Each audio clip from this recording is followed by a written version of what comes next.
This is our second episode in what, 4 days? I think we're at now. 3 days, 4 days. I'm doing very good with dates. And I think both of them, I'm going to start off with March Madness for about 35 seconds because I really don't know much. But the tournament's been a fucking great tournament so far. There's been upsets left, right, and center. Pretty sure there's been at least one number one seed that's already done. I forget who it was. Ohio State, the 2 seed, was done. Pretty sure there's a couple more 2 seeds, just upsets left, right, and center. Oregon beat a 1 or 2 seed today to move on. Loyola Chicago, still cruising. I don't know if I mentioned them on the last podcast, but still cruising, so that's cool. It's just been a great tournament. It's been fun basketball to watch. And the NCAA smartened up, and they got the women's a weight room. LSU is up 6 points right now on Michigan. Oh, so number one seed could be out again. Oh, yeah. So as we speak, there's an upset brewing. There was an upset brewing last time because last time we talked was the Ohio State game. I'm like, I think Ohio State's losing right now, and they ended up losing. But yeah, the NCAA got their shit together and shipped out a bunch of workout equipment to the women's tournament. So I'm not even saying good on you. It's about time, I guess, is what we're looking for there. That's what you can hope for, right? Like, just stupid. But yeah, NCAA, it's fun. I don't know enough about the players to talk about it, but it's a cool tournament. It's fun to watch. Been great so far. But on to stuff we do know about. The Leafs had a weekend. I'd use that loosely. Yeah, well, things we know more about. Things we like to talk about. We know a little more than NCAA. March Madness. The Leafs had themselves a weekend. They played 2 games, back-to-back, Friday, Saturday. And first game didn't go so well. First, they outplayed Calgary. Like, it wasn't close. But Freddie had a couple go in off of Dermott. Had one that he just didn't see for some reason. I don't know what happened. Another one he just got beat on. And a lot of people were piling on Freddie. So they went the other route, and they decided to go Jack Campbell for game 2 and sat Freddie entirely. He wasn't even the backup. And they won that game 2-0, I believe it was, when all said and done. So it's sparked a bit of a conversation about Frederik Andersen so far this year. And I think now my opinion has kind of been the same for the last few games in the fact that I don't think Freddie is currently healthy. And what the goalie that we're seeing currently is not what Frederik Andersen is. Because you saw when he was healthy before he got hurt, he was a .917 goalie in February. Well, he's come out and said that he's not healthy. Exactly, on top of everything, right? So I was saying before the game on Friday, I was like, look, if Freddie doesn't have it together and you can prove that Jack Campbell's healthy, then Jack Campbell can be your guy. Just let Freddie sit in the press box for a month or 2. Let him get his stuff together and be fully healthy for when it matters down the stretch. And it seems like that's what they're going to do because they placed Freddie on IR today, if I'm not mistaken. So he's gonna sit out a little bit while they just let Jack and Hutch kind of do their thing, and hopefully they can get us some wins. Campbell's been great, don't get me wrong, but this makes the most sense to just see how healthy you can get Freddie because he is your number one guy when all said and done. Yeah, it's kind of concerning to me though as well, though, right? If he has to sit out for that long, then what kind of injury is he dealing with? And Jack Campbell definitely showed in his first game and in the games before his injury that he's a solid goaltender as the backup, and it's going to take on a whole new role. And the good thing is that even though he will take on starting duties, it's not going to be starting duties for a whole season. You're now more than halfway in, so he just kind of needs to do what he's always been doing, right? Yep. He's capable of taking some games away from goalies late in stretches, right? Like he definitely stole a game against Calgary, right? He made that save against Matt Tkachuk with that pad stack. I'm like, that's a big time save from a goalie that looks like a starter in that moment in time. He's definitely good. I don't think he is what we've seen so far this year. Like, his save percentage so far has been absolutely ridiculous. Like, I don't think you're getting more of that from Jack Campbell. But I think he's good enough to hold the fort down for a bit as a starter until you figure out what's going on with Freddie. Yep, I don't feel the Leafs give up too many bad opportunities either. There's times where they get swarmed for sure, but they tend to keep shots to the outside or at least where the goalie can see it. And these goalies don't mind working, like you're a goaltender. If you're complaining about 30 shots, 35 shots in this league, Mm-hmm. like then you shouldn't be a goaltender, right? Like No, exactly. that's unfortunately the way that it is. You're going to see shots, and the fact that your teammates are kind of letting you see them is to me putting trust that you're going to save them. And yeah, Freddie's health is most important, but you almost like I said though, you don't want it to get to the point where he's kind of resting too much, and then when that gear ramps up, he's just not. He doesn't have that that emotion to him, No, not that I've he's so seen stoic. yet. Yeah. He's so stoic, that guy. It's one of those things where you have to find the happy medium where like he rests enough that he's healthy, but not so much that like you're back to the beginning of the season where like you haven't played in so long come playoff time that you can't save anything anyways. I think Keith's going to play it smart enough. He's a good coach. He's a smart coach. He knows what he's doing. I think you don't see Freddie for a little bit just to let him sort himself out physically and then get him back into the game. I think it's the smartest play. But, yeah. I want to talk about the biggest scumbag in the NFL. As I have numerous times. I'm sure he's a good kid. And I'm sure if I ever met him, we'd be great friends. But watching Matt Tkachuk play the game of hockey is the most frustrating goddamn thing I've ever seen. Because, like, everyone talks about how tough Matt Tkachuk is, and it's like you look at some of the stuff, even the fight he had with Justin Hall, like, he, goaded him into thinking he wasn't going to fight, turned around, and then just jumped him when he was bent over. I'm like, man, if you're going to act tough, be tough. A little bit of that, though, was the ref. I think the ref kind of chirped something, and Hall got one impression, and Tkachuk definitely, he took advantage of the opportunity, but I don't think they necessarily said, don't do it. Or if they did, there was definitely no ref that was putting themselves in the way of that punch or of that opportunity. So, it sucks. He jumped him a little bit, but at the same time, man, Tkachuk's a tough kid, right? We've said it before. I think taking on Hall, that's a mismatch any way you put it. He's not going to run his mouth. Hall kind of ragdolled him along the boards earlier in the game too. But yeah, right. But I think it's just I have never really seen maybe the Zach Cashin fight he had, but outside of that, I've never seen him go toe to toe in an even fair way where he just steps up and says, "Let's do this." It's just he's always slimy, sneaks into you, and then takes you on when you're not ready for it or something like that. It's never all right, let's drop the gloves and go type of thing. Justin Hall tried to back down though. I've never seen him back down from something. So if you're gonna get yourself into some nonsense, depends on your definition of back down. You watch, he's in plays but never in plays. Even that one where what's his name? Jake Muzzin flips the puck at him. He doesn't he's in there, but he waits until the refs are in there so that he can actually go off and start freaking out. It's always wait until there's a big enough crowd so that I'm not going to get my face pummeled in by someone, and then I'll just start throwing. Or maybe wait till there's a big enough crowd so that I'm not the only one that gets a penalty for jumping in. I get what you're saying. I think you hate it. You hate him. You hate that last name. You're just not. You're not about it, and I understand. I didn't have a problem with Keith because I never watched him play. They play a very in your face kind of game, and they're not afraid. At least Matt can play the game of hockey. I'll give him that. He's a half decent hockey player when he tries. I don't think he's that good. One of them wears an A, so it ain't Matt. Brady, on the other hand, leads the league. Matt, I don't even know. I don't even know if he does. And has. Do we know how many goals Brady's up to now? I think it's 6 or 7, if I'm not mistaken. And everybody pumps his tires about Brady Tkachuk leads the league in shots and hits. He's just so good at all parts of the game, and the guy sucks. Okay, but he'd be good on your fantasy roster if you're looking for shots. Yeah, if you're looking for hits and stuff. But the guy is not. He missed 3 open nets against Toronto. He got stopped by Mitch Marner twice, and then missed the wide open net the third time.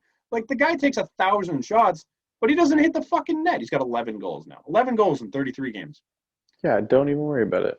Oh, it's just I'm so sick of hearing about the Tkachuks, and they're just not impressive hockey players at all, and they just keeps doing this stupid little shit, and I'm like, man, just go out there and be hockey players. Don't be such a pain in the ass. And I got asked yesterday, it's well, what about Brad Marchand? I'm like, you know what? Brad Marchand, real shit. A real shit guy on the ice. He does some real incredible things. He also scores 100 points a year. Yeah, you're not part of the top line in the NHL for no reason, right? They continually put themselves in a position to win because of, Brad Marchand. That's why they've invested so much money in him and so much time, and people may say oh, it's not the elite price tag, but for him, like he's getting paid Yeah. well deserved. He's from the East Coast, so when he goes back home, the cost of living is so cheap. Yeah. Like this is easy, right? And you're in Boston. At A lot least of fans out there are from the East Coast. And like I think Brad Marchand's done some dickhead moves in his past, and like he's done some dirty things, but like overall his game isn't really that like get in your face and hide type of thing. Like he's there, he plays offense, and he's an asshole on the back end. He would make a Team Canada right now. If you were to go to the Olympics, Brad Marchand would be on your team. Yeah, I don't know if any of the Kachucks do. Maybe Matt. I doubt it though. I don't think Brady sees an Olympic team until maybe late in his career. I think that depends on health, the Olympic, but also like when you look back on it, Zach Parise was a big part of that. Phil Kessel, a big name, Paul Stastny. Like there's a lot of older guys. So if you're looking for youth, which they've done before, right? They've selected a team before where it was a lot more youth than what everyone thought it was going to be. Yeah. Just to bring them in, right? It'd be interesting. I don't. Yeah. I think Matt probably makes a team. I don't think Brady's good enough in that USA hockey roster. I think he would. I think if he did, he could be a reserve easily, or he doesn't start. Find a way to fit into that weird. They don't fit into that Olympic style for sure because that's not the way the Olympic style is played. No, I'm sure they're great guys. And like I talk a lot of shit about them. I'm sure they're good people. I just can't stand watching them on the ice, and I've just never watched someone so much and been so frustrated with every little thing they do. Every scrum in front of the net, there's one of those idiots there doing something stupid too, like not related to the game. I'm like, man, just play hockey like a normal person. Your team would be better off for it, because then you don't have to get in these scrums and your teammates aren't pissed off because you started some stupid ass shit in the middle of the game. Hey, how do you play hockey? Like that. That's why I'm not in the NHL, and I'm not good. That too. You are. It's the handlebar mustache. When you have that, you really I was not the problem in the biggest brawl we've had. So enough. You stir up enough. I stir up enough. It's just my face. People just hate my face. People hate my face. I don't. I have a hateable face. A punchable face, if you will. I've mentioned that numerous times. Really? A punchable face. I think there's a few people that wouldn't mind hitting me in the face. Well, a lot of Oilers fans wouldn't mind. Yeah, a lot of Oilers fans. I am not friends with a lot of them. They don't seem to have a good liking towards me. That does not bother you. No. I see you wrote down here because it's actually been a topic of conversation in one of my other group chats. But the Laine Dubois trade, looking back on it now, who do you think is winning that trade currently as we sit today? Well, yeah, it was fun to put this one in because I don't think we've ever done this. I think we've talked about trades, but we've never actually looked back and reassessed the trade. And this is kind of what I thought from the beginning. Who won the trade is definitely still Columbus, but not because of Patrick Laine. It's Jack Roslovic. Because of Jack Roslovic. He's been great. Yeah, he has been really absolutely great for that team, and he's producing more than Pierre-Luc Dubois. And you can say like, oh, he's not the same player. He doesn't bring this. Like they are still in a position, and probably a better position than they were with him there, right? Mm-hmm. Than with Pierre-Luc Dubois still on the team. So absolutely, I think that Columbus still won this trade. Patrick Laine has been benched, I think, twice already. He's been not great. 3 times? No, he's been not great. Has been off, but. You know what, man? If Alex Galchenyuk has taught me anything, if you're a high enough pick, someone's going to keep taking you. So yeah, you know what? I mean, the guy can still score. If this is not his final spot, then that's fine. He's got term to him, I believe. It's not just as like he's not a free agent walking out at the end of the year. Mm-hmm. So I just think that you're going to do the best you can with him, and even if you sneak in, you've proven you're a team that can do damage when you sneak in. Yeah. And I feel like, Patrick Laine definitely brings some of the same accuracy that Artemi Panarin did. And he's going to bring the same kind of shot, right? But now you have Jack Roslovic, who's thriving in his hometown. He's thriving right now with no fans. He's got the same amount of goals as Laine's getting there, too. Absolutely, yeah. He's pushing. And I think his quality of goals, too, right? You tend to hear his name He had one when he first got there that was an absolute. I think wasn't the overtime winner? Was that? Did it win it? Like, I'm trying to remember. It was beating the D and it was disgusting what he did. It was great. He was playing there, and that's where I think you giving up 2 for 1. You got to make sure that 1 is a surefire. Yeah, Pierre-Luc Dubois has been really good for the Jets, though. Like, he's not, I don't think he's really needed as much on that team, No, man. Like but Nikolai Ehlers and Kyle Connor, I think play on his line, and they're so deep up front that it's just, they yeah, don't really need him. But, like, he's been really good, and he's had a couple of really clutch goals for that team. He's already got 5 goals, 7 assists for 12 points in the 16 games he's been there, and he didn't get off to a great start. But, like, I know he has 2 overtime winners for sure because I watched them both happen.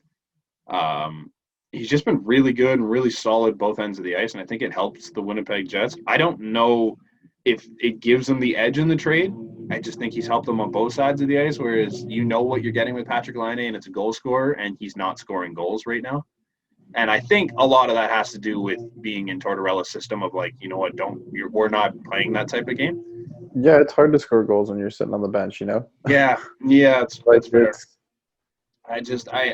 I think, I mean, Roslovic's obviously a wild card. I think the fact that they got 2 pieces for Dubois, pretty cool. But yeah, like I just, that was always a sore spot for me. Like I Mhm. don't enjoy giving up 2 pieces, and I get it. Maybe the money, maybe just you wanted the space. You didn't think much of Roslovic, but Yeah, you know, then you kind of have to compare both players to the one yeah, and how each team is doing yeah, right. it's fair. I mean, straight up line A for Dubois, though, it's not even close. Like, Dubois is Oh, line A for thriving Dubois would have compared been, to yeah, absolutely. Dubois. He's a free agent at the end of the year, right? Oh, no, he's got next year, Um, too. yeah, he signed a 2-year deal. I mean, I don't know. It'll be interesting. I think there's definitely still more hockey to play before we can determine who's winning what. But I don't know. I think realistically the battle's between Roslovic and Dubois now. Like to make Yeah, like that's the that thing. deal worth it. It's hilarious. I'm looking at Line A's numbers, and they're just not. They're not there. Roslovic's been, you know, Yeah. besides last game, he's been a plus player for the last 1, 2, 3, 4, 5 games, like 4 games, 5 games. So Mm-hmm. Yeah. It's it's like, neat. you know, Yeah, for sure. Speaking of trades, you have a name in here, the man out in Buffalo. Not the man everybody else is thinking, but Taylor Hall. Obviously, he's a free agent at the end of the year. He signed that 1-year ticket for $8 million in Buffalo. It's probably on the market, I would assume. They haven't really came out and said, like, oh, we're trading so and so, or we're trying to get pieces for so and so. But you'd assume that because of how bad Buffalo is, that Taylor Hall should be on the market. Now, he was on the 4th line for 1 game. He only played like 12 minutes, I think it was. I don't know where he's been since then, but they are on an absolute brutal stretch right now. I think they've up to 13 or 14 games in a row now that they've lost. dude, it's just incredible that I looked actually today. They're like having only 6 wins. Yeah, they've lost 13 now. Oof. And just, yeah, to have only 6 wins, like, especially for a team that I feel like came in so much hotter and with so much more expectations, not only from their own organization, but from their players. Like their players truly believe that at least they would be somewhere competitive, Yeah. and they are nowhere close. You know, like when your bottom half drops out, like you know, with Victor Olofsson, he's got 19 points in 29 games, and that's it. Like that's your top guy right now. Is he leading their team in points? Yeah, like Eichel's got 18 and 21, which is like, you know, it's respectable, but because He only he's has like 3 goals, though, right? Eichel? 2 goals, Eichel 2 has 2 goals. goals. That So hurts. that's the thing, right? Outside of Reinhardt, nobody has double-digit goals. No, they're not doing well. Like, and that hurts. Nobody should, like, even the thing. So if you look at the analytics on Taylor Hall right now, Taylor Hall has 5.9 expected goals. So he's currently 4.9 below his current expectation of goals right now. So, like, obviously something's weird there because he's just not finishing anything. Like, he's had no chance to But finish. And so I brought this up because it's like, what if you go into first of all this season? Mhm. I'm not trading anything major for Taylor Hall. No, If I'm taking him, you're like, you know, any he's a team right now. rental. He's a high risk rental right now. He's not Any even team right a now good can rental. take him because Buffalo will take some cap back. Like Yep. Buffalo can take up to half. So, Yep. you know, you have 4.5 to work with off his 9. Mhm. So there's a lot more teams involved that way. But also at the same time, like for next year, when he gets to free agency, what are you gonna get? What are you gonna get for the season that you're having right now? Like you are not gonna get anywhere close to what you're thinking. He's gonna walk in You thinking need to they go to a should be. contender. You need to go Yeah, somewhere where that, like, they can help you I boost your numbers a little bit. In all honesty, would you be shocked though if he went back to Buffalo? If Buffalo just somehow said to like him, "Hey, next year. we'll take you another year." Yeah. Like, I would be shocked personally because I don't think he's like I don't know why he went there to begin with. So maybe he's got a way different mindset than I do. But I think he saw what happened this year and he thought like, well, what the fuck am I gonna do here? Like I can't make any money here because nobody's any good and I can't play with anyone. They didn't okay, put but me with Eichel. look at the teams that he's been traded to. Look at the teams that he's now been on. Like Mhm. he's not wanted by any of the serious contenders. No, Right? Like his they also name, end up not serious contenders. Like but Buffalo was never serious. Like, can you honestly see no, Carter God Hutton no. and I didn't even Linus see them Ullmark? as a playoff team Right. like ever. But Like, they haven't I been a don't think playoff team to me in years. I don't think anybody saw them as a bottom feeder though. I don't think I saw them this bad, but like Mhm. I don't think I saw them as good. Like who in that? Like they have a top six that I think is all right, but that's it. Their defense isn't good. Their bottom six is terrible, and like their top six hasn't performed this year. Like Jack Eichel before he left had 2 goals, like we already mentioned. Like they just hadn't. They haven't gotten it done so far. And I think if you're Taylor Hall, you're like, well, what are you going to do next year that can help me make more money the year after? Like there's nothing there, right? I Yeah. think for him, it's maybe another 1 year deal with like an actual contender because he should have done that this year, but maybe go to Boston or maybe go somewhere like that where they're going to give you somebody to play with just so you Go can back try and recoup like $4.5 to $5 million at this point because like who's going to go pay you? go wind up back in Edmonton. Honestly, they need him. If any team needs a Taylor Hall, it's Edmonton. Right? I Right. I think No, that would they need be to. that They would be an need to. interesting deal down the stretch to They come need to to think talk of it. about their goaltending first. Like I get it right now, but getting I, Taylor Hall, it would not work, right? You have 2 weeks. Like you have 10 so days that you when sit is out, the is it? trade? When is the trade deadline? Do you know Um, I'll look it up. it's But coming up soon. I know that. But what I'm saying though is that you have a 10-day 14 quarantine. 14 days. Okay, 14-day quarantine. So April 12th So you're is the playing. We deadline. said what, like 6 games, 5 games. Let's say you're playing with the team, and then you're going to Yeah. playoff. Well, let's see here. So if Edmonton picks him up on April 12th, and let me just see when they play close to that date. Da, da, da. This kind of be the same for any team at this point, especially in the North. I said April 12th, right? March, April. So they play on the 12th, so he wouldn't get in that game. So then he would miss the Vancouver game, the Winnipeg game, the Montreal game, both Montreal games, and then they have 5 days off. So that helps them a bit. So he would miss 5 games for sure. And then if you're lucky, he plays on the 26th. So then he would get 1, 2, 3, 4, 5, 6, 7 games. That's not Wow. good. That so your rental is now 7 games long, and you're And without whoever you lose, hopefully the playoffs too, and hopefully the because playoffs. you have to It's not even a guarantee with them yet. and you have to maintain the way that you're playing Mm-hmm. You have to hope your throughout goalies it. can somehow continue to make saves. Right, but you also have to maintain the way that you're playing without whatever you're going to lose, right? Without Mm-hmm. whatever it's going to cost you. It's going Yeah. to take you. It's going to take you how many games? 5 games, you said, before anybody comes in. Like 5 games is 5 games without whoever you gave up to get this guy. potentially 10 points right there that could go the other way to the teams that you're playing in your division. Mm-hmm. Like I just don't see any team doing it this year. I don't think it's worth the risk. Honestly, I don't think this is a year for any team to actually go out and make trades. Like I know I Kyle think Dubas the has been out there offseason, saying, "Oh, we're going to be all in this year." but the offseason showed that was kind of their all in, and they made the moves necessary. So like, I don't think it's think worth that it. anything. Yeah, because everybody is, like we said last time, they're asking for a first round pick, but they're not asking for it this year. They're asking for it next year. Why are you going to give up an asset for next year when you don't even know if you're going to win this year? You don't know what you're going to be next year. So why are you going to give that up?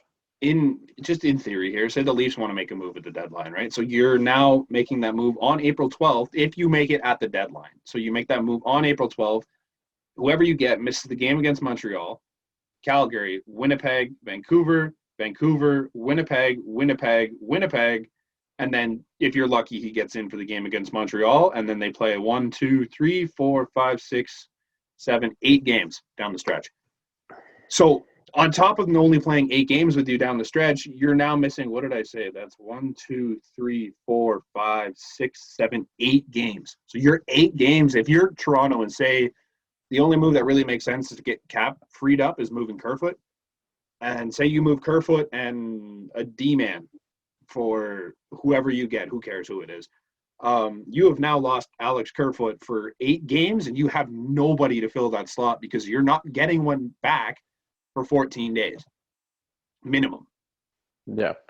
Unless you're trading a future prospect and a pick, that's the thing though. It's like this is where you're gonna lose a Sandine, or you're gonna lose a Logren, or you're gonna lose, like, those are the 2 that obviously come up first. They're always the 2 that come up first. But the trouble the Leafs are in is that they can't just go out and trade a prospect for a roster player because they can't afford it.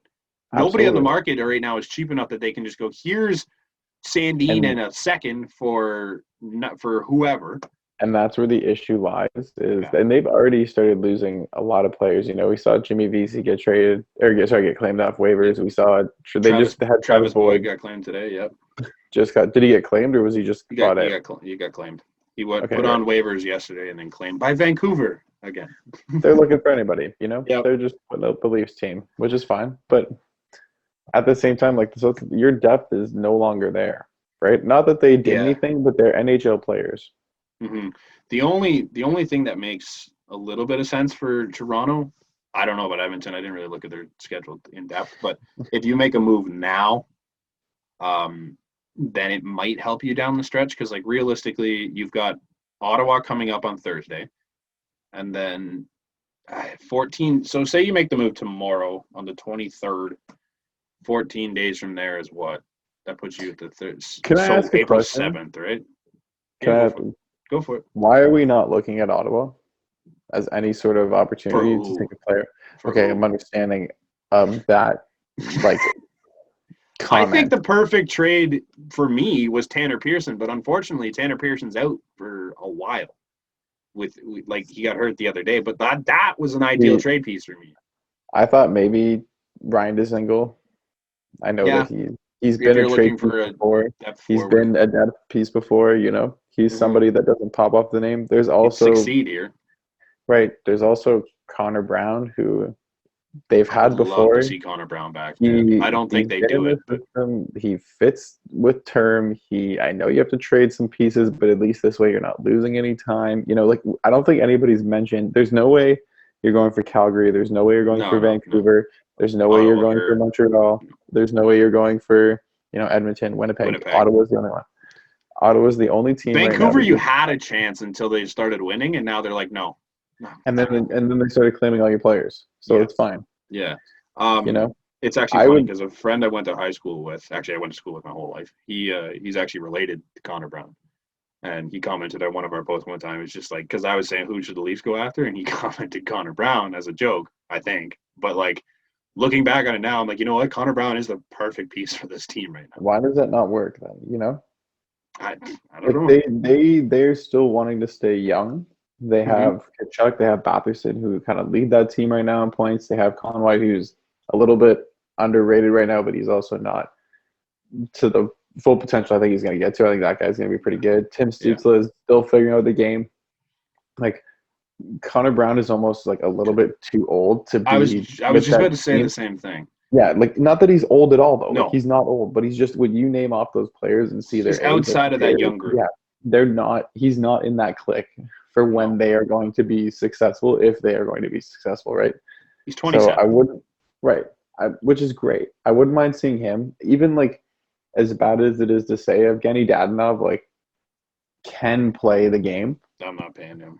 And I know that's the thing, is that he has a huge price tag to it, right? For a guy that hasn't been good this year, too. Like, Connor Brown's at 3.6. I would love to say that you could tell Ottawa to eat half of that, but honestly, the comments that Pierre Dorian's made in the past about trading in the division or with the Leafs in general just does not give me hope that he's going to give us any sort of bone in a Connor Brown deal. So you're not going to get a bone. It's going to cost you for sure. But the thing is that if it's what's going to help you, and if it's what's going to get you to that next level, like, what is a 25th overall plus pick that you don't know anything about. This year, if you're going to go in for now Connor Brown, who has, 3 point something and some term. So 3.6. If I'm not mistaken. Or is it, is he done after this year? 3.6 right now, and he's got – where the hell's his current contract? This is his first year of a 3-year deal. Okay, but Ottawa won't eat that, and even still, he's going to be, 30 when he's out. You've taken on worse contracts. Oh, I don't hate the contract. I really like the contract for Connor Brown. It's just you can't afford it, and I just don't know if they eat 1.8. But they can't because you can't. I don't think you'd be able to just would you be able to for just this year and then Ottawa could do it for 14 straight years because they never come anywhere near the cap. But yeah, but what I'm saying is they're not going to. So no, that's the other thing. They're not going to help out the Leafs by taking that. But if you can kind of weasel a deal the way Vegas did when they got Leonard. They got us to pay half his contract, which I think it's a great play. Is you just do a little 3-way trade thing where you give us we'll give somebody a pick to just pay half the contract. So then Connor Brown goes there and comes right here, but they're paying our contract and whatnot. Yeah. There's lots of ways they could do it. I think Connor Brown is a smart option because you're now in the division. He doesn't have to quarantine and you don't miss any games. Yeah. Plus, he's a hometown kid. He's been here. He knows the guys. He knows the team. He's going to fit right in the system. He's a good defensive forward. He can put up points if he has to. I don't hate that move. Yeah, I just think that if you're looking at realistic options, he's one of them. And maybe, like I said before, maybe Ryan Dzingel because, he's a free agent at the end of this year. He'd be your perfect rental option. He's kind of a 3.375 mil guy. So again, it's they're tough moves, but they're not impossible. They're doable. You could definitely make them, especially there's contracts. There's contracts that you can give up. Yeah. And it would suck to see them go, but if it brings more success to the team, then that's a step in the right direction, right? Yeah. No, it's interesting. It'll be real interesting to see what Kyle does the next couple weeks, because I think if you're going to see a move out of him, it's this week or it's not at all. Because I don't think it doesn't make sense to bring in somebody at the deadline to play 6 or 7 games at the end of the year. It just doesn't work, right? Yeah. Moving on. No one else in hockey we need to talk about, right? That's pretty good. At least they're on another break, so we keep doing these podcasts in the middle of the Leaf breaks where it's just see you next week. And I'm still a Blackhawks fan, and they just still do whatever. I think they're on a little bit of a break as well. They just keep losing, which is they're fine. kind of falling off a bit now. Columbus is kind of back in that race, but we played Tampa twice, so nobody expected them to be there to begin with. So shout out to them for making it. I'm okay for that. I'm all on board for an exciting season. Yep. Bad news out of Blue Jays land today. Kirby Yates is out for a few weeks with something in his thumb. I forget what it exactly is, but he was obviously going to be the closer this year. I think he was penciled in as the closer.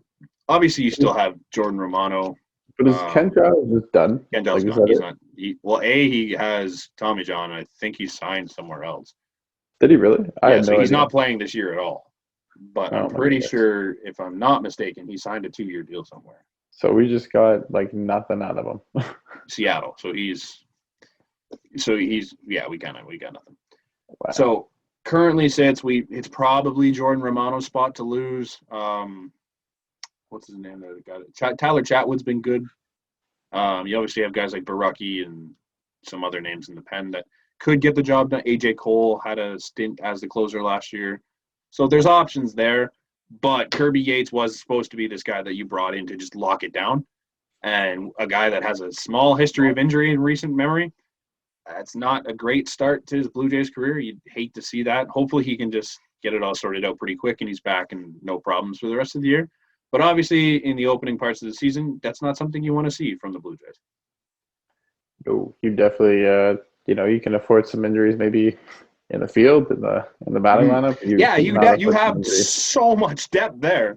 You don't have much depth in the pitching staff.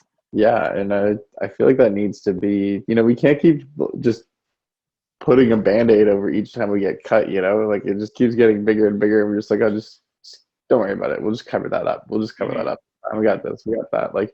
It's going to catch up to you, man. If the team's not able to ever hit the field until it's 5-0 already, Yeah. then what's the It's point of tough. having It's those tough, bats, man. right? Like it's so scary to see that with this team because they're capable of so much, They're but then so loaded, but there's they're so also many capable of losing. problems. And then the issue will be that we're all going to be looking at each other, going, "Okay, who is it that goes?" Because that's exactly what everybody will need. Everybody will want one of the prospects in order to make a trade, and Mhm. you don't want to do that. You don't want to be the team that gave Mhm. up the wrong one, Yeah. especially when you have so many. Right? Like, and Yeah. that's the issue is that if you start falling from grace, like You don't want to really give fast, up another Noah Syndergaard. yeah, you're kind of on the way up right now, which is good. You're showing progress from years before. Yep. Your players are showing progress, your roster is showing progress, your management is sticking around a bit longer. They're showing that they're committed to making this organization successful, but at the same time, it's like we need to address the fact that we have no legitimate starting pitching Mhm. outside of Hyun-Jin We have Ryu. Ryu and And then we have Robbie nothing Ray else. from time to time. But after that, every other name is like, A oh question no, mark. and you It's like can't. Steven Yeah, Matz, Tanner and Roark. yeah, and how does that feel if you're Ryu then? That every time that you go out, you need to be perfect.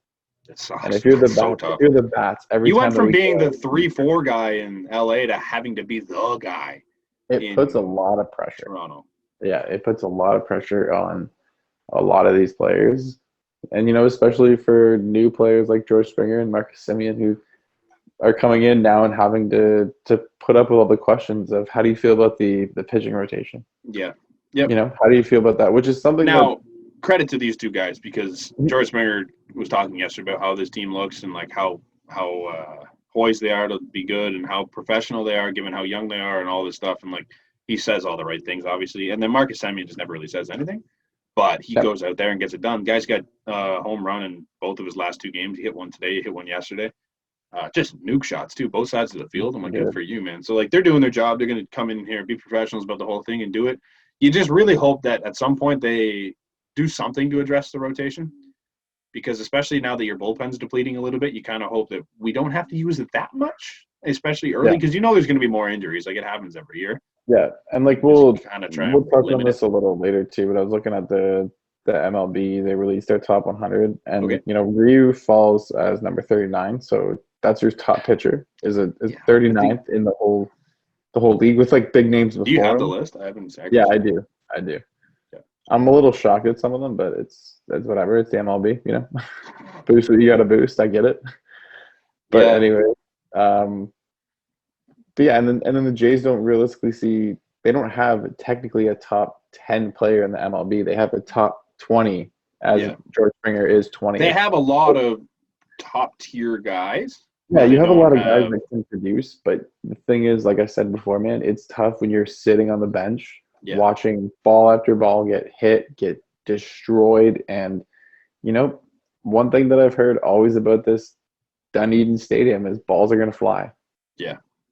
And that's Yep. showing in some games, man. There's 8-3 losses, there's 9-1 losses, there's, you're just Yeah, that's getting the new. thing is the offense has still been putting up decent numbers, but like all these losses they've had, it's just like they're getting lopsided on the Mhm, offense or the defensive side of things. mhm. It's a little worrisome. Yep.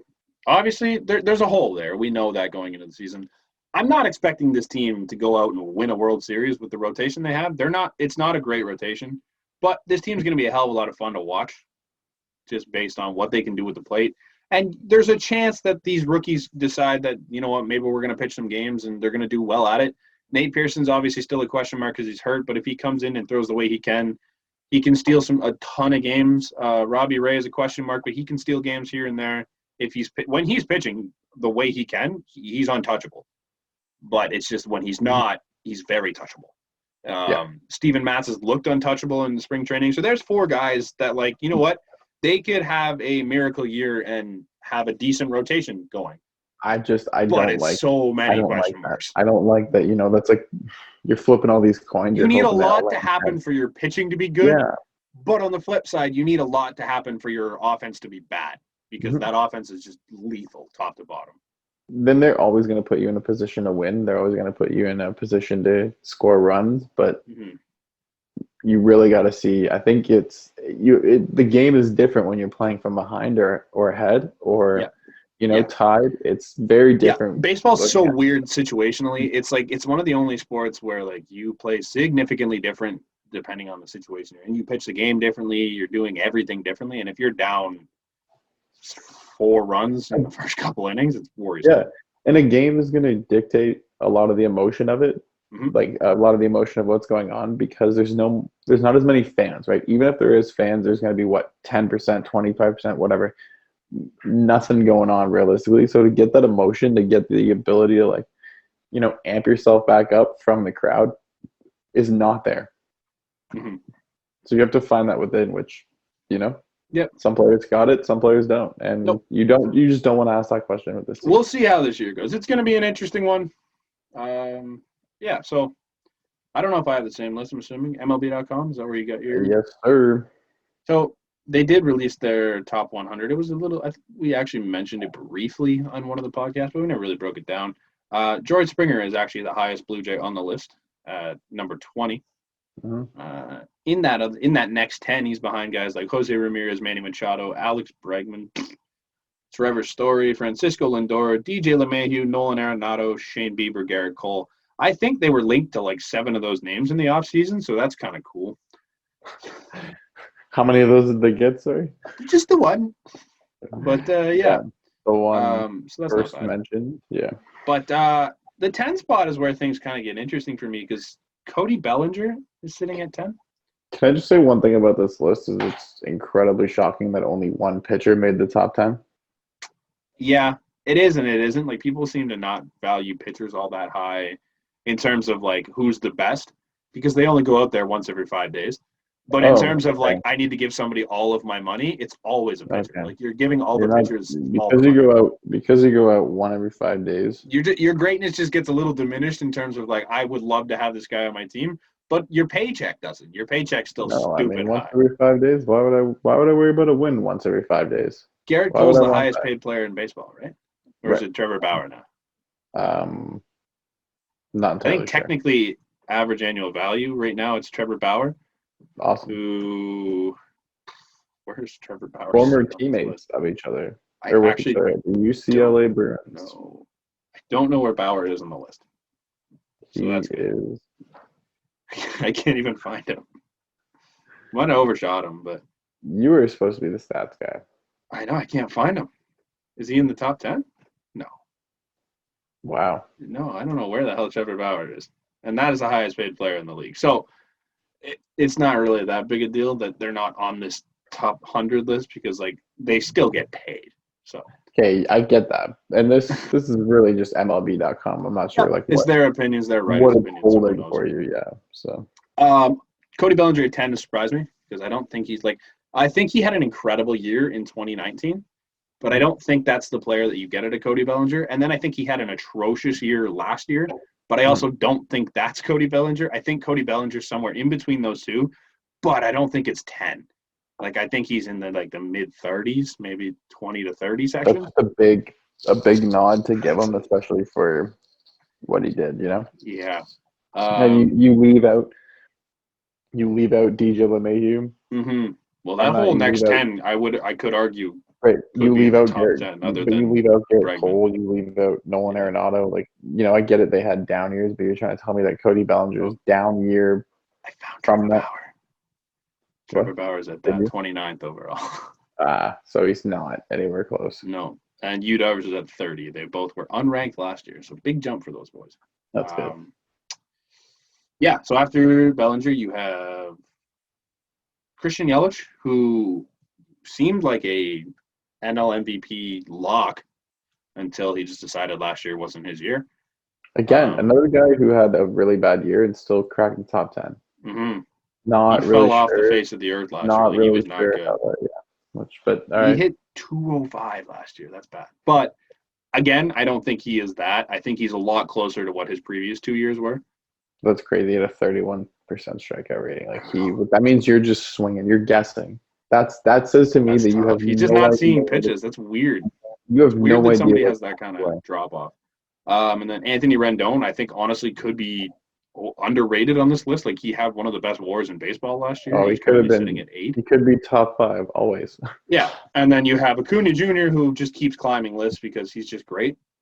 I don't think there's any arguing. Like, the rest of this list is just so young, and they're just going to keep climbing. Like, so you have I know. That's what I realized about this list. Fernando Tatis at 6, Juan Soto at 5. So there's 3 guys that are younger than me, which is nuts. And they're all just climbing the ranks. Juan Soto at 5. Makes sense. I think he's the best of that group. It's between him and Tatis for that group of 3 right now. And then you have Freddie Freeman at 4. The Canadian. The Canadian. I love it. I put him number 1. I like Freddie Freeman is a great human being. I've never really been high on Freddie's game, but he had a great year last year, so I guess that's why he's up in the top 5. Man, and he really just gives it his all. Yep. That's what you can say about him is he's always out there. He wants to play. He may look like a real kind of like a caveman when he does things. Like, he's really hunched over, and that just seems to work for him because he's like a bigger guy. He almost feels like he's so much bigger. Like he just feels like a big dude, and he's kind of the way he hunches over to do things, and he still just knocks it, man. And such a nice guy. Does his job. Yeah, absolutely. You love that smile. So, and then you're down to top 3.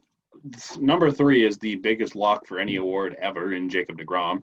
It's just like I don't no way I ever go against him. We both went on him in the Cy Young. He's just unbelievable pitcher.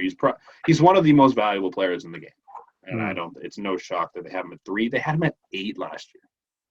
After 2 straight Cy Youngs, they started him at 8. I know. I can't believe that. That hurts so much. I'm glad they gave him the 3, but they need to give him more. And then Mookie Betts at 2, obviously, and then Mike Trout is just your cemented 1. I think he's locked in there for the rest of his life. I love it. But yeah, those make sense. Some of them are weird. It's crazy that you see so many young guys this high in this list. Awesome. I'd love to see it for baseball, though. It's so much fun. I think that's a real new perspective for baseball to have the young guys leading the league. How many times is it like, your peak is when you hit like 27, 28 because you just got in the league at 24 or 25. Right? Yeah. They developed you, so. For sure. That's cool. I missed that list. Into some bad news in the NFL. I don't want to say too much on it because there's not enough information out there. Deshaun Watson, he's in some wicked legal trouble right now. There's been 22 women that have come forward and accused him of, I think it was sexual assault. Most of the women are masseuses, I believe I read on the Athletic article that I read. And I'm not going to list off the stuff that he's allegedly done because it's kind of it's Antonio Brown-esque. I'll just say in that realm. This really makes it so that you can't go anywhere other than Houston. Right now, why is someone gonna want to take that? Why are you gonna be able to move? He can go in Houston right I was gonna say I don't think if this all comes out as true, which you'll be out. Maybe it is, maybe it isn't. I'm not here to speak on either thing. No. That's a lot of people for me to say, there's no way this is true. There's rumors swirling all the time, and until it just gets all out there and solved within whatever manner it needs to be solved within the courts or out of the courts. Now, when it's 1 or 2 people, you're like, okay, this is a little questionable, but you still take the side of the victim. When there's 22, it's kind of like, man, I don't think 22 people got together without proof and decided we're taking down Deshaun Watson today. That's not a conspiracy theory to be like, they're trying to lower his trade value or they're trying to do something because he wants out of Houston or blah, blah, blah. You're not getting 22 people together without significant evidence of this. I understand. Yeah.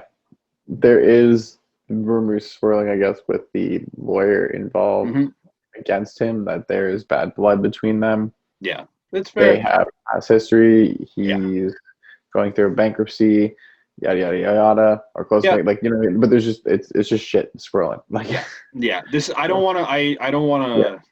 I just say think anything about either side because I don't know what's going on, obviously. But that was a real damper on your want to get out of Houston because no one's going to take that right now. So buckle up, Buttercup, because you're going to be there for the long haul. Forget your trade at this point. This is the only thing that matters in your career. You better hope they're lying because it's going to be a rough go. Yeah, absolutely. How long has it been? We could just skip to that that bottom Skip to part the there. last one. Yeah, next time we can, if you wanted to do the, I was just you thinking know, if we didn't have for the time. Friday, yeah, I'd like the Mount Rushmore theme Yes, because we'll probably talk about that. I just want to think about it more, you know, because of what it's Sure. like four names. So like now from back then, right? Like, because I'm even gonna think about like players that I've just kind of researched now. Like I've actually been looking into a lot more of the older players, the historians, like the generations that everybody gets locked up on. Yeah, especially now that you kind of see a lot of them are passing away, right? And you're seeing a lot of these, you know, Hall of Famer, and it's like, oh, what made you a Hall of Famer? And then you kind of watch and you read about their influence in the game, and yeah, you know, a lot of these guys that we are watching now are doing the same things that those guys were doing back then. Yeah. Right, but we didn't see them. We weren't born. There's a lot of really fun conversations now. It's a cool topic to go after. We obviously didn't leave enough time for it. No. But so if you watch us, you know every Friday we usually do a Would You Rather section, but we had no time on Friday. So here we are on the Monday doing the exact same thing. Sneaking it in for you folks. Yeah, just for fun. This one's an interesting one to start, just because it's I don't know. Would you rather win an Oscar or win the Nobel Prize? See, I'm gonna say an Oscar. I feel like I get better. I'd be better at an Oscar. I'd be better I don't think either of us are like in the intelligence level of like the Nobel Prize people. If you trusted me to do something, if you trusted me to do something with, worthy enough of a Nobel Prize, no, good chances are I faked it till I made it, and I made it really far. Yep. And that's not good. No, no, I don't see myself ever coming up with anything clever enough to win a Nobel Prize. That's something I can fake till I made. An Oscar, you don't have to really be phenomenal. No. You just have to make something that people thought was good. Mm-hmm. Easy. Would you rather be killed in a Saw movie or be killed in a Final Destination movie? Oh, a Final Destination movie. Oh, see, I don't know. I like Saw movies are fucking twisted. That's what I mean. Like the Final Destination deaths are bad, but they're not like torturous bad. No, I'd say that. Yeah, I just want to be quick and easy. You know, that's roller coaster. Like, it's still a bit of torture, but it's not like someone actually torturing you. It's something just a torturous death. No, I think I'd rather that other than like something in Saw. Gives me the heebie-jeebies, you know. Yeah. The Saw death is just like I don't want a bear trapper on my head. No, that's just not fun. I'm not here for any of that. No. Would you rather stub your toe or get a paper cut? Stub my toe. Yeah? Paper cuts? Yeah, man. I got paper cuts are kind of a pain in the ass for a long term. So right there I have a wood cut on the end of my finger, which is like the wood was so sharp and just so like, you know, there that I ran my finger down it and I learned my lesson how to do that. And then it just sits with you for like days, right? And it's fucking annoying. Yeah. And I learned that paper cuts, they do that all the time too. So I'd rather stub my toe. That pain is like, you know, temporary. It's painful for sure. But you know, you hobble around. Yeah. Yeah. Sorry. I mean, you could obviously stub your toe hard enough that it breaks, but like the likelihood of that isn't very likely. WSIB, baby. Here I come. Stub my toe. You can't WSIB a paper cut. I know that. I'm trying. Amy, look at this thing. Would you rather be Wilma Flintstone or be Velma from the Scooby-Doo Mystery Gang? Wilma or Velma?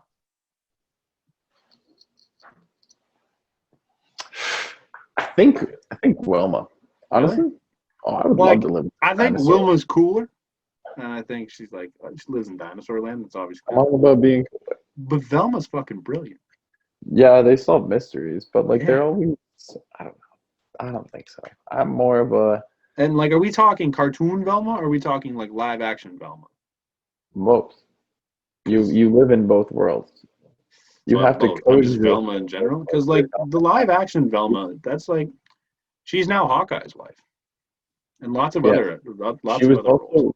In so many different things. As a young, she was the main character actually. She's lots of different things. So I think Velma for me. I'm gonna say not because of that. I'm gonna say Wilma for me because it's just The Flintstones are. I feel like it'd be a fun, prehistoric, relaxing place to be. They had a pet dinosaur that they just kind of hung out with. Yeah, it's kind of cool. Dino. They named their kid Bam Bam. Bam Bam. Not their kid, but that wasn't their kid, was it? No, Bam Bam was Barney and Pebbles was there. Yeah. Yeah, but that's cool. That's cool. You know a kid named Bam Bam? I know a kid named Bam Bam. Sure, why not? I know exactly what he does. I would rather be smarter than everyone in the room every time I walk in it, and I think that's what Velma is. So I'm here for it. Glasses and all. Enjoy the hijinks and the mysteries. I'll enjoy my rock life. All right. I have 2 questions for you before we do this one. Have you ever watched The Office as a whole? As a whole, yeah. Yes. Have you watched Boy Meets World? As a whole, yes. Okay. Would you rather date Topanga from Boy Meets World or date Pam from The Office? This is not hard for me. I don't know if this is a hot take, but fuck Pam, because I could not be with that woman. That is the most toxic relationship in any TV series in history. Oh, what do you mean? Jim and Pam, and it's not because of Jim. They're so Pam's cute. brutal. I could pull up the list of proof, but Pam is brutal. One of the worst characters in TV history. I would say Topanga because I've never really watched Boy Meets World. Oh, but to go through not only grade school where she kisses Corey, but then high school, college, right, and then they got a show afterwards. But Jim and Pam love. No, Jim and Pam is a couple. Yes, iconic couple. But Pam, absolutely, no. I've so many tried so hard to derail Jim's career, so hard, and was the most toxic person of all time.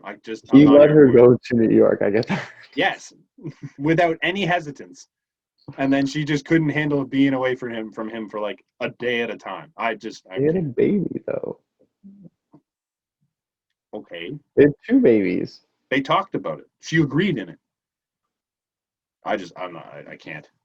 And she bitched all the time about her job, but she never did anything about it. She was totally cool with a proposal at a gas station. Right. How many girls do you know that would be totally cool with that? And then running off from your Niagara Falls wedding to get married on the boat. Was it on the boat? It was on the boat.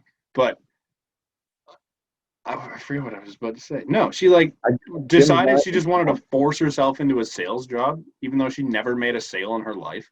What do you mean? She overall garbage person. Secretary to go be a salesperson and for the Michael Scott Paper Company. Yes, and then she was 16. That's fine. But when she came back and they're like, "Well, we don't have any sales positions," she's like, "Well, then you're not getting Michael." It was just like, you take me as a salesperson, you don't take me. So she took sales from the people that actually deserve it. Michael used to stick up for Ryan, so at least he did. At least he did something good. Yep, didn't like it. I'm not here to date Pam. Sorry. I get that. I would say Pam has her moments. I like Pam sometimes. When she walks across the coals, that's cool. Nobody really gave her credit for it. Cool stuff. Cool, but I'm not here to date Pam. Sorry. Okay. She's a really good artist. Obviously not, because she never made it. She did make it. She made it on the mural. The mural in the basement of Dunder Mifflin. Someone faked it. Okay. These are all kind of stupid.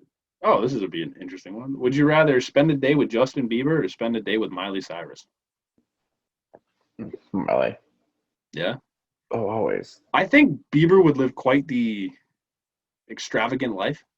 I don't think Miley. But tame is not really the word.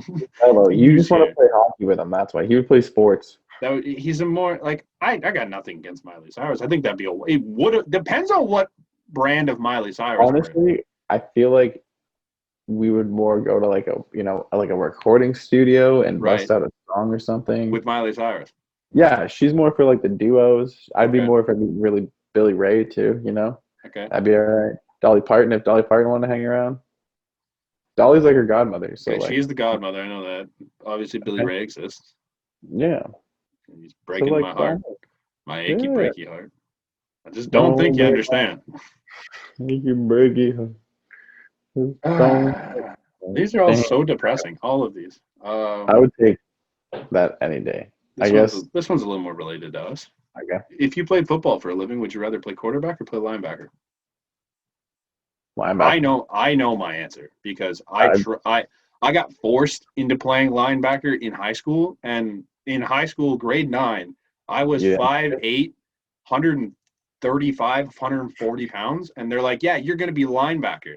I You're lasted a still game not and a big half as where we there. were rotating things, and I stepped out there and got blocked so hard that I got concussed and never played a game of football again because I had no idea how to play defense. I grew up like, yeah, quarterback, throw balls, run balls, that's all I do. And then they're like, yeah, go hit guys, you little shrimp. I'm like, Okay, so I'm pretty okay at quarterback. yep. Like I've once almost led like some college flag football teams to some things, just as like a joke. But apparently, I was pretty okay at it. Perfect. But I would much rather play linebacker because I think that getting the defense is the same for You'd me have as a like, great chance as a linebacker.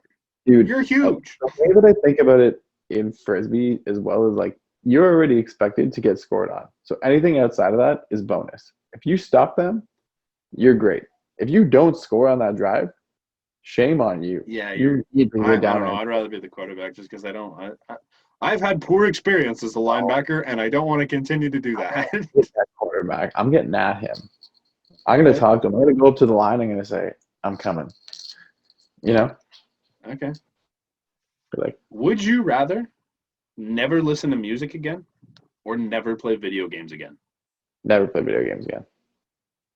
Yeah, you're Can you imagine ready. life without music? You're right. Yeah. Music has a big part of everyone's life. Can you Most just people imagine, like, let's say the radio comes on and they're just, talking. talking sports 24/7. I could or not do it. I can't. I don't even listen to like 590 because that's what I'm it's saying. way too Or much. when you go to watch a TV show, even the little jingles, any commercials, like you just You're hear right. nothing. No You music. hear Just like come to Best Buy. there you go. We Please. have sales and Electronics. games and stuff. Call 1-800-267-2001. Alarm Force. Call 1-877-CARS Keep for it, kids. keep it Donate rolling. your cars today. Keep it rolling. Keep it rolling. Active Green and Ross. Active Green and Ross.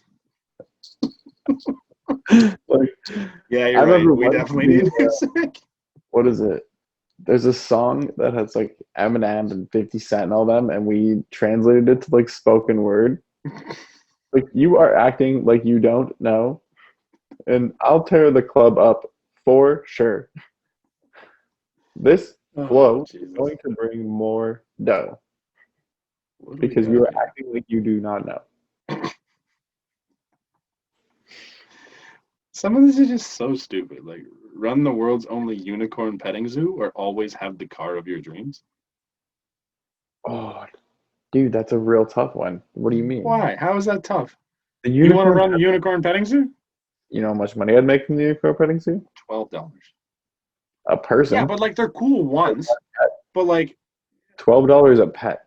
No, unicorns are cool always. You know why? Because what unicorns are are. the overhead costs of opening a unicorn petting zoo? What's the cost to go to the zoo? Depends on what zoo. There's one in Okay, Peterborough but for free. now It's there's really only cool. unicorns. Now there's only unicorns. That's kind of a lame zoo, though. No, it's not. How many people want to see unicorns? If you Yeah, were that chick once. from Like, are Despicable you Me, consistently going to see why? unicorns? How many people in the world? There are 7 billion people. Even if you charge everybody $1. This is why I'm asking, what's the overhead charge? Because like, if you charge everybody $1, I it's run made $7 billion. I'm charging people $50 a head. Like you are not getting into the zoo for free. This Okay, is but not a what are the joke. overhead costs of running a unicorn farm? Is my I question. don't know. What do How much does unicorns it eat? cost to feed a unicorn? What do you I feed a don't know. unicorn? What do they eat? Ferries? What do they eat? Where do we Yeah, get sure. ferries? Come on. I'm looking at one You right gotta now. think of this business-wise here. I'm gonna feed them you. Oh. You're going I don't to know the if I don't know if I have enough meat to feed a unicorn. They'll figure it How out. big is an actual unicorn? Like horse size? As big as I want it to be. Or is it like Shetland moose Fox. size? Like if it's a moose size unicorn, there's no way I'd feed a moose. It's enchanted size. The Enchanted. one I'm So it could staring be at right however now. big you want.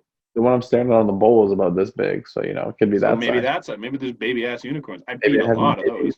those. Yeah, I'm up for Whoa, that is no. that. Don't do it. Don't do it. Talking about Next. killing children. That's okay. Nope. Ooh. We don't do that around here. Hey, would you rather die in the Hindenburg or die on the Titanic? Am I Leo?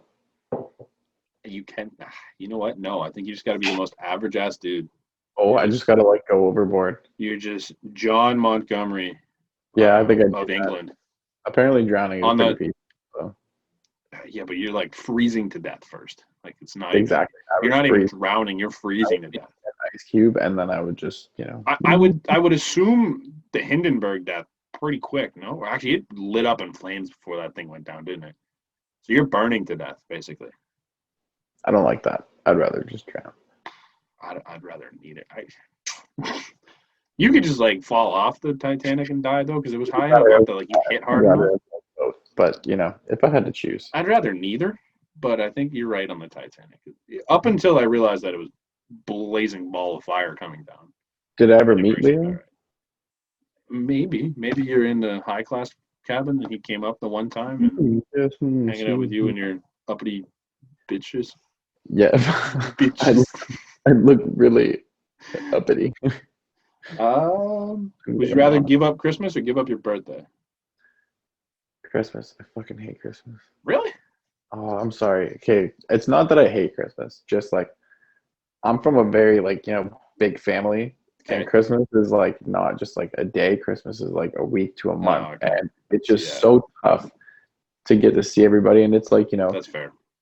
December 24th to 27th. I'm just like driving around, and like it's really nice to see everybody. Don't get me wrong, which is why. But it's a pain in the ass. Thanksgiving, there's no gifts. It's one day.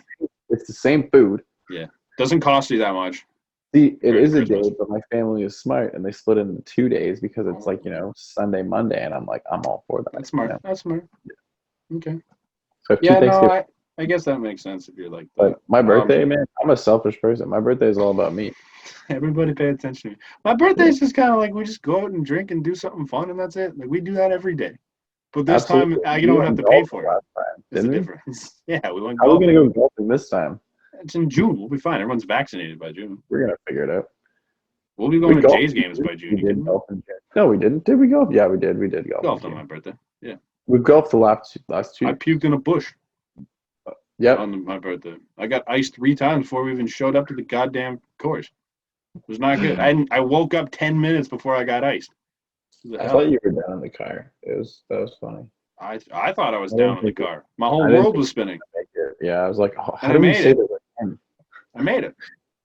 I was there. Played the whole round. Played one of the best rounds of the year while not even being able to stand up straight. It was great. Apparently, that's the key to success for me golfing is just always feel like you're going to die for an entire 18 holes and you're good. That's the tradition. Happy birthday to me. Happy birthday to you. Trying to find one more good one. Yeah. They're not good today. See, there's just not, I don't even know some of these things. They're like doing like these really deep references that I don't understand. Oh, okay. Would you rather see how or what created civilization or see how or what ends civilization? Created. Yeah?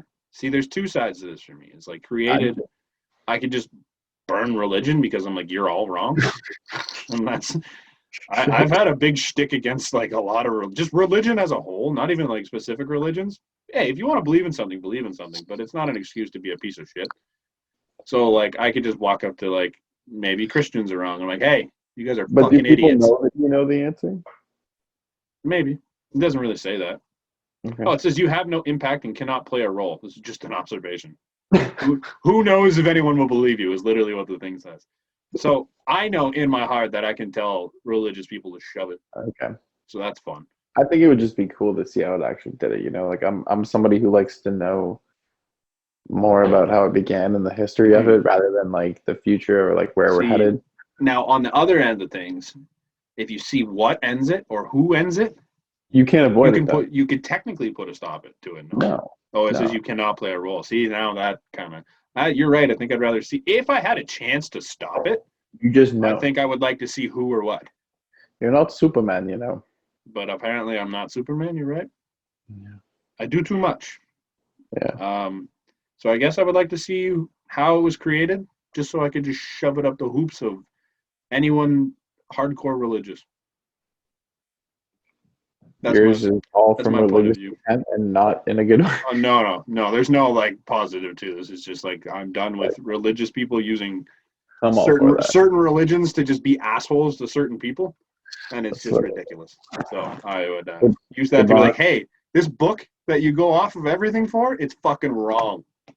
Good Goodbye. riddance. Come on. Hey. Would you rather play for the Red Sox or the Yankees? So I was cleaning out my closet here, and it's funny because I have a Yankees helmet in there, but I also have a Red Sox hat. So with that being said, I have easy access to both teams, and it's not a second thought for me that I would still play for the Red Sox. So I've never owned a Red Sox hat. Nope, Right. I lied. I've owned one neon Red Sox hat, not a Oh. regular one, just a Okay, neon one. cool. Just for fun. Currently, we have 2 New York hats in the house. I've worn a New York hat on the podcast. That's just awful. We have probably seen more Yankees games than we've seen Yeah, I think we've been to a couple. Red Sox games. Still, I would say Red Sox. It's not that hard. Yeah, that's us. Every week, here we are. We're twice a week now. If you like listening to us, if not, we're sorry. Had some guy on TikTok say that our podcast isn't successful because we're dumb. You're right. You don't need to tell us. We know. It doesn't hurt feel me. successful because I have somebody. I have so much fun. But the thing is, though, is he one of the listeners or is he one of the TikTok? See, here's the thing: is I love when people chirp the podcast because it's like, thank you for listening. I really appreciate that. The statistics don't say this guy listened and hated it. The statistics just say this guy listened.